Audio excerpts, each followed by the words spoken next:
नमस्कार जी, आपका बहुत बहुत स्वागत है सिविल सर्विस पाठशाला .UPSC में। आप सभी को मालूम है कि हम पॉलिटी की आजकल जो क्लासेस हमारी ऑनलाइन चली है, पॉलिटी की क्लासेस हमारी ऑनलाइन चली हुई है।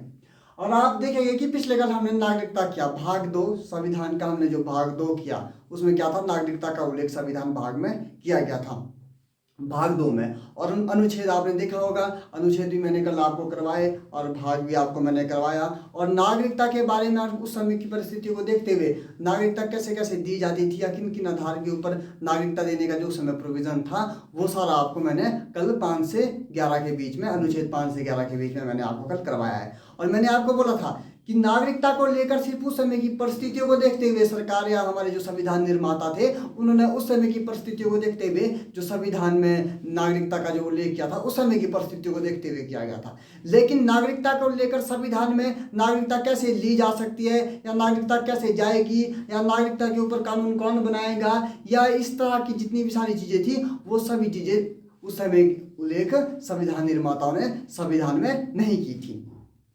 लेकिन आप देखेंगे तो सबसे पहले जो संविधान में जब उल्लेख किया या नागरिकता का कि नागरिकता कितने प्रकार से ली जा सकती है, कितने प्रकार से दी जा सकती है, तो उसका उल्लेख अगर आप देखेंगे तो उसका उल्लेख सबसे पहले नागरिकता का जो अधिनियम सबसे पहले लाया गया, तो नागरिकता अधिनियम 1955। अगर आपको पेपर में आता है कि नागरिकता का सबसे पहले कानून कब बना था, तो आप बोलोगे कि नागरिकता के ऊपर जो नागरिकता अधिनियम सबसे पहले आया था वो 1955 में नागरिकता अधिनियम आया था। अगर पेपर में क्वेश्चन बनता है कि नागरिकता पे सबसे पहले संविधान में कब कानून बना या कब संविधान में इसको इम्प्लीमेंट किया गया, तो सबसे पहले जो नागरिकता का जो कानून था उसको 1955 में नागरिकता वाला जो कानून आया था कि कितने प्रकार से नागरिकता दी जाएगी, कितने प्रकार से नागरिकता जाएगी। इसमें भी समय समय पर क्या हुए कि कॉन्स्टिट्यूशन अमेंडमेंट हुए, संविधान संशोधन हुआ इसमें समय समय पर, किसमें, नागरिकता अधिनियम 1955 में समय समय पर क्या होते रहे, संशोधन होते रहे। समय की परिस्थितियों को देखते हुए समय समय पर क्या किया गया, कॉन्स्टिट्यूशन अमेंडमेंट किए गए। मैंने आपको जो कंटेंट यहाँ पर लिखा है इससे बाहर आपको पेपर में कहीं भी नहीं आने वाला और इतनी आसान तरीके से मैं बताऊंगा कि आपको किसी भी प्रकार के अगर आपके डाउट है तो सारे के सारे डाउट में आज आपको क्लियर करवाने वाला हूँ।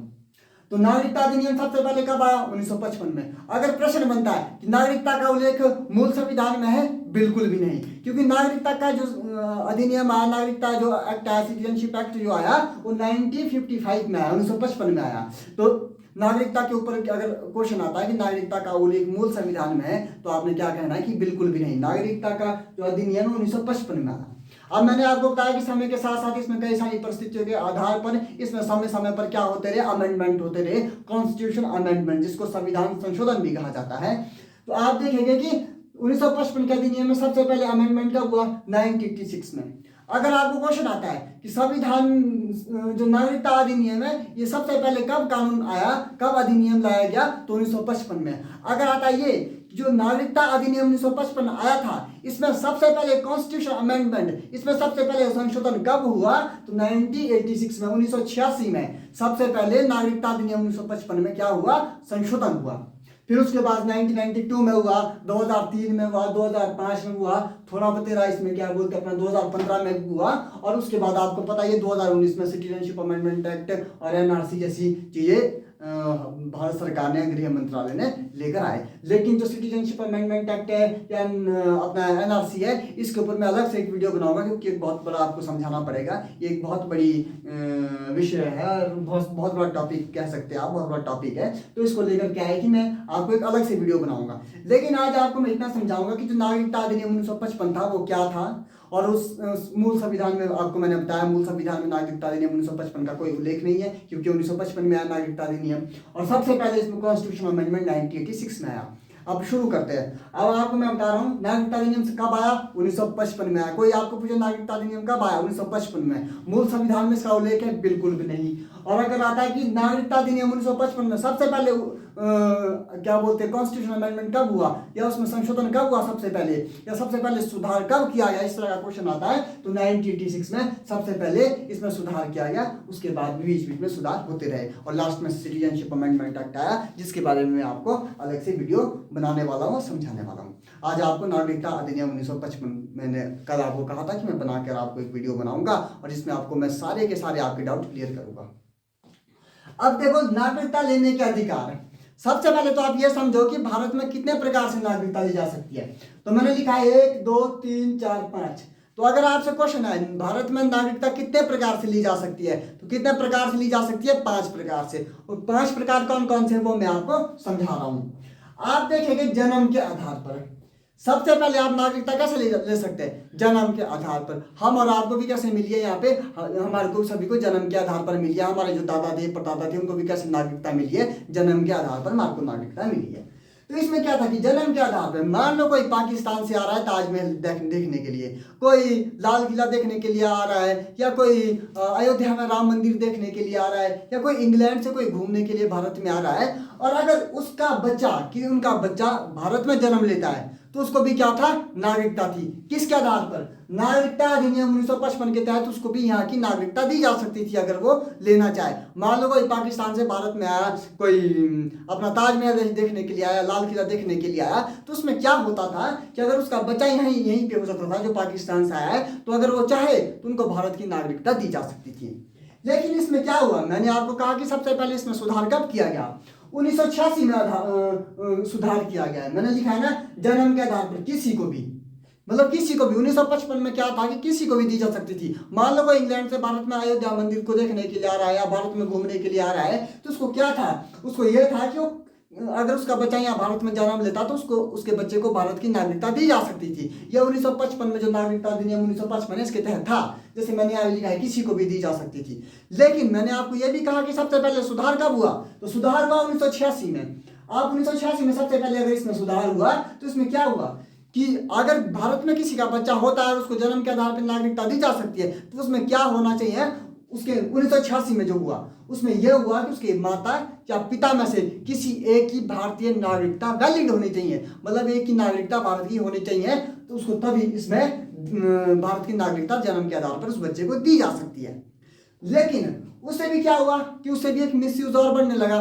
अब इसमें एक चीज तो कर दी कि माता या पिता के वैलिड नागरिकता भारत की होनी चाहिए, लेकिन इसमें मिसयूज क्या बढ़ा? मिसयूज इसमें यह हुआ कि जैसे कुछ पाकिस्तान के लोग थे, उसमें उन्होंने क्या किया कि जम्मू कश्मीर की किसी लड़की को फंसा दिया और स्टूडेंट वीजा पे यहाँ पर आ गए, और जो कोई लड़की थी उसके साथ अपना प्यार मोहब्बत या कुछ भी किया, और उसके क्या हो गया? बच्चा हो गया। आए तो स्टूडेंट बन के थे और यहाँ बाप बन के। लेकिन उसमें 1986 के अधिनियम में क्या था कि माता या पिता की किसी की भारत की नागरिकता वैलिड होनी चाहिए। अब वो जो लड़की है उसकी नागरिकता तो भारत की वैलिड है। अब उसमें क्या हो गया था कि उनके बच्चों को भारत की नागरिकता मिल जाए। तो उसको लेकर क्या हुआ? उसको लेकर यह हुआ कि 2003 में इसमें फिर कॉन्स्टिट्यूशन अमेंडमेंट हुआ। 2003 में फिर कॉन्स्टिट्यूशन अमेंडमेंट हुआ, संविधान संशोधन 2003 में किया गया।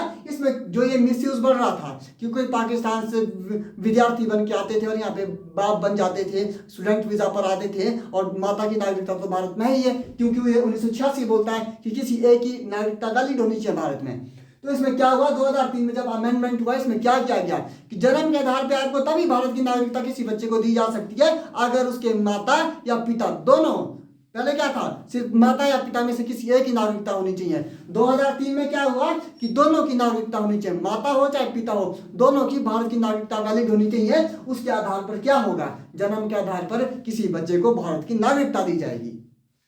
तो पहली चीज तो आपको क्लियर होगी, नागरिकता लेने का जो पहला अधिकार है जन्म के आधार पे, वो तो मैंने आपको क्लियर करवा दिया। अब इसमें जैसे जन्म के आधार पे इसमें एक उदाहरण मैं आपको दे सकता हूँ। जैसे करीना कपूर, उसके बच्चे कहाँ पैदा होते हैं? इंग्लैंड में पैदा होते हैं, लेकिन उसके माता और पिता जो है वो दोनों भारतीय हैं, दोनों भारत की नागरिकता लिए हुए, सैफ अली खान और करीना कपूर। तो उन दोनों के जो बच्चे हैं उन दोनों के बच्चों को भारत की नागरिकता दी जा सकती है जन्म के आधार पर। ये चीज समझ आएगी आपको, जन्म के आधार पर का कॉन्सेप्ट मैंने आपको समझा दिया। अब आते हैं वंश के आधार पर। वंश के आधार पर मैंने यहाँ लिखा है पिता।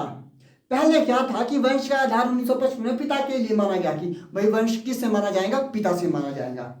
लेकिन इसमें क्या हुआ? 1992 में सुप्रीम कोर्ट में महिलाओं ने क्या कर दिया? पिटीशन डाल दी। उन्होंने कहा कि जितना योगदान एक बच्चे के ऊपर एक पिता का है उतना ही एक माता का भी होता है। चाहे पैदा करने से लेकर उसको बड़ा करने तक जितना योगदान पिता का रहता है उतना ही माता का रहता है। तो वंश पिता ही पिता से नहीं होना चाहिए, बल्कि क्योंकि 1955 का अधिनियम क्या बोलता था नागरिकता का कि भाई वंश पिता के आधार पर होगा। लेकिन 1992 में महिलाओं ने क्या किया? पिटीशन डाली सुप्रीम कोर्ट में, और उन्होंने कहा कि भैया जितना हमारा एक पिता का रोल बच्चे को बड़ा करने में उतना ही एक माता का रोल भी होता है, इसलिए वंश माता और पिता दोनों से होना चाहिए। और 1992 में क्या हुआ कि जो वंश की गणना जो की गई, वंश की गणना माता और पिता दोनों से की गई। इतना क्लियर हो गया आपको वंश के आधार पर। अब इसमें क्या हुआ, जैसे मैं उनका नाम भूला हूँ शायद, एक सानिया मिर्जा है। सानिया मिर्जा का जो हस्बैंड है शोएब अख्तर नाम है शायद से, जो शोएब अख्तर है, अब शोएब अख्तर क्या पाकिस्तान का है, लेकिन और अपने जो सानिया मिर्जा वो भारत की है। अब सानिया मिर्जा ने तो भारत की नागरिकता नहीं छोड़ी थी, अब उसके वहाँ पे बच्चे हो गए। अब उनके बच्चे अगर जब उसका सानिया मिर्जा का बच्चा 18 साल का जब हो जाएगा, अगर वो चाहे तो भारत की नागरिकता ले सकता है। क्यों? क्योंकि भारत में क्या है कि वंश के आधार पर नागरिकता दी जा सकती है, और वंश के आधार की जो नागरिकता की जो गणना है वो 1992 में जब सुप्रीम कोर्ट में जो केस गया था उसके आधार पर अब वंश माता से भी माना जाता है। तो इसमें क्या होता है, अगर जो सानिया मिर्जा के बच्चे हैं, अगर वो कल को 18 साल के बाद भारत में आकर भारत की नागरिकता लेना चाहे तो उनको भारत की नागरिकता दी जा सकती है, क्योंकि वंश अब माता और पिता दोनों से काउंट किया जाता है। पहली बात। अब आते हैं पंजीकरण। अब पंजीकरण, मान लो आपने विदेश से शादी कर ली और उस महिला को आप भारत लेकर आते हैं, या कि कोई लड़का है वो आपके साथ, कोई भारत की महिला उसके साथ शादी करता है तो भारत में रहना चाहता है, एक ये चीज होगी। दूसरी, अगर कोई बाहर से विदेश से भारत घूमने आता है और उसको लगता है कि यार भारत बहुत अच्छा है, बहुत सुंदर है, बहुत खूबसूरत है, बहुत शांत है, और जो है भी, और भारत में हर चीज की आपको सुविधा है और इतना खूबसूरत हमारा देश है, तो उसको ऐसा लगता है कि मेरे को भारत में ही रहना है। तो उसको क्या करना पड़ेगा, उसको 7 वर्ष कहाँ रहना पड़ेगा, उसको 7 वर्ष भारत में रहना पड़ेगा, और 7 वर्ष बाद वो एक रजिस्ट्रेशन फॉर्म भरेगा जो भारत के गृह मंत्रालय को जाएगा। उसके बाद भी ऐसा नहीं है कि अगर आप विदेश से आए, या तब तो हर एक आतंकवादी ऐसा ही होना था पाकिस्तान से या बांग्लादेश से, हर एक जो क्या बोलते हैं आतंकवादी है उन्होंने भारत आना था, 7 साल रहना था, उसके बाद नागरिकता न। इसमें भी क्या चीज है, अगर 7 वर्ष बाद आप रहने के बाद जो रजिस्ट्रेशन फॉर्म भरते हैं, और रजिस्ट्रेशन फॉर्म भरने के बाद क्या होता है, रजिस्ट्रेशन फॉर्म भरने के बाद ये होता है कि आपका जो गृह मंत्रालय के लिए जाएगा रजिस्ट्रेशन फॉर्म, गृह मंत्रालय को लगेगा कि आप किसी अन्यथा कार्य में नहीं है, कोई देश विरोधी गतिविधियों में नहीं है आप, और अन्य सारी चीजों में आप अपनी क्या बोलते हैं देश विरोधी गतिविधियों में भाग लेते हैं, कोई अन्यथा काम नहीं करते हैं। ऐसे अगर आपका चरित्र है, आपका व्यवहार अच्छा है, तो उसके आधार पर ही 7 वर्ष बाद पंजीकरण के माध्यम से तभी आपको भारत की नागरिकता दी जा सकती है। इसमें आपका कोई अन्यथा कार्य में आप नहीं पाए जाने चाहिए, अन्यथा आपको नागरिकता नहीं दी जाएगी। अगर आप आते हैं भारत, आपको खूबसूरत लगता है और आप शांति से यहाँ पर रहते हैं, तो उसके आधार पर ही आपको गृह मंत्रालय ऑब्जर्व करेगा, देखेगा, समझेगा, उसके बाद ही आपको 7 वर्ष बाद भारत की नागरिकता दी जाएगी। ये होगा पंजीकरण। अब आता है देशीकरण। देशीकरण से आप क्या समझते हैं? देशीकरण, जैसे एक व्यक्ति है अदनाम सामी, अदनाम सामी उनका नाम है, वो क्या है, उनका क्या है अदनाम सामी का, उनको भी भारत में कला के आधार पर, जो वो सिंगर है पाकिस्तान से, वो कला अच्छी है, उनमें अपना काफी अच्छा जो सॉन्ग वगैरह वो निकालते हैं, गाते हैं, तो उनको किसके आधार पर दिए, देशीकरण के माध्यम से भारत में उनको नागरिकता दी गई है। अब देशीकरण में क्या है, या तो आप कला या विज्ञान के अच्छे जानकार होने चाहिए, देशीकरण का भी एक क्राइटेरिया देने का नागरिकता, अगर आप कला और विज्ञान के अच्छे ज्ञाता है, पहली बात। दूसरी बात, भारत में जो 22 भाषा है, 22 भाषाओं में से किसी एक भाषा के आप अच्छे जानकार भी होने चाहिए, दूसरी बात, और 10 वर्ष तक आपको भारत में रहना पड़ेगा, उसके बाद आप रजिस्ट्रेशन फॉर्म भरेंगे। मतलब देशीकरण, आप कला और विज्ञान के या तो अच्छे जानकार होने चाहिए, या तो कला के या विज्ञान के। दूसरा, या तो 22 भाषाओं में से किसी एक भाषा का आपको ज्ञान होना चाहिए। तीसरा, 10 वर्ष तक आप भारत में रहने चाहिए। तो अदनान जो सामी है उनको एक तो हिंदी आती है अच्छे से, दूसरा वो कला के क्षेत्र में अच्छा उनका योगदान है, अच्छा उनका रोल है। अगर कोई अच्छा व्यक्ति है, वो कला विज्ञान में अच्छी भागीदारी रखता है, 22 भाषाओं में से किसी एक भाषा का जानकार है, और 10 वर्ष से भारत में रह रहा हो, और उसके बाद वो गृह मंत्रालय को एक रजिस्ट्रेशन फॉर्म करके अप्लाई करे कि मुझे भारत की सिटीजनशिप चाहिए, मुझे भारत की नागरिकता चाहिए, तो उसको इसके आधार पर, देशीकरण के आधार पर भारत की नागरिकता दी जा सकती है। अब आता है 5वां, मैंने 4 आधार बता दिए ना, मैंने आपको बोला था 5 आधार पर भारत की नागरिकता, भारत की जो नागरिकता वो किसी व्यक्ति को दी जा सकती है। अब आता है 5वां, अर्जित भूमि। अब अर्जित भूमि में कैसे, मान लो हम कल को अटैक करते हैं पाकिस्तान के ऊपर और पाकिस्तान को हम अपने में मिलाते हैं, तब वहाँ के लोगों को तो नागरिकता देनी पड़ेगी। तो ये तो एक सिंपल सी बात होगी कि अगर हम किसी का आक्रमण करते हैं तो वहाँ के लोगों को भी भारत की नागरिकता देनी पड़ेगी। ये कैसा होता है कि अर्जित भूमि, मतलब हमने किसी भूमि पर को अपना को अर्जित कर लिया है, हमने किसी भूमि पर अपना कब्जा कर लिया है। वैसे उदाहरण के तौर पर आप इसे समझो, सिक्किम है, 16 मई 1975 को भारत ने सिक्किम को भारत में मिलाया। वहाँ के जो लोग थे उनको भी तो भारत ने नागरिकता दी होगी, तो वो किसके आधार पर दी है, जो 5वां आधार है नागरिकता देने का, अर्जित भूमि। नागरिकता लेने का आगे, अब नागरिकता ली तो जा सकती है लेकिन चली भी जाएगी। वो कैसे जाएगी, अब आप यहां समझो, नागरिकता की समाप्ति। अब नागरिकता लेने के आधार कितने हैं, 5, जाने के आधार कितने हैं, 3, जाने के आधार कितने हैं, 3, जाने के आधार कितने हैं, 3। अब जाने के आधार कौन कौन से हैं, पहला समझो आप त्याग। अगर आप खुद से त्याग करते हैं, आप भारत की नागरिकता आपके पास है और आप जा रहे भाई, आप इंग्लैंड जा रहे हैं या आप फ्रांस जा रहे हैं, वहां की आपने नागरिकता ले ली तो भारत की नागरिकता तो वैसे ही चली जाएगी, पहली बात। दूसरी बात है बर्खास्त।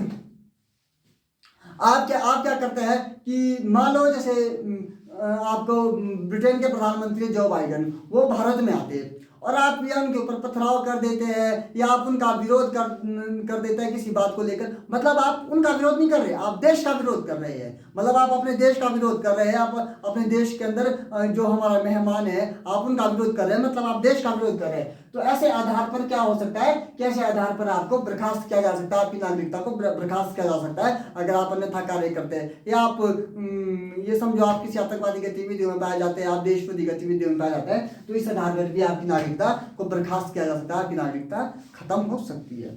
तीसरा क्या, वंचित। भारत में क्या है कि अगर आप 7 साल से लगातार विदेशों में रह रहे हैं, लगातार 7 साल से आप किसी और देश में है, भारत आ ही नहीं रहे हैं, तो ऐसे आधार पर क्या होगा, कैसे आधार पर आपकी नागरिकता से आपको वंचित किया जाएगा भारत सरकार द्वारा, भारत के गृह मंत्रालय द्वारा। 3 चीजें समझे, त्याग, खुद छोड़ के जाते हैं तो चली जाएगी, बर्खास्त, कोई अन्यथा गतिविधि करते हैं, देश विरोधी गतिविधि करते तो बर्खास्त आपकी नागरिकता। तीसरा वंचित, अगर आप 7 साल से कहीं विदेश में रह रहे हो, भारत आ ही नहीं रहे, तो आपकी नागरिकता फिर खत्म। अब आप ये चीज समझेंगे कि ये तो नागरिकता जानने और आपको पाने का जो अधिकार था नागरिकता, वो मैंने आपको समझाया। अब इसमें और क्या चीज है, और ये कि कुछ जो इन सब चीजों का कंक्लूजन है, एक निष्कर्ष समझो आप, या पेपर में भी आपको आ सकता है, या जिससे आप पूरा का पूरा जो नागरिकता अधिनियम 1955 समझे, वो क्या है कि किस नागरिकता किस देश से ली है हमने, ब्रिटेन से। प्रश्न आता है कि नागरिकता को किस देश से लिया गया है, तो हमने किस देश से नागरिकता ली है, ब्रिटेन से। सिटीजनशिप हमने कहां से ली है, ब्रिटेन से। नागरिकता लेने का कितना प्रकार है, प्रकार है एक खड़ी।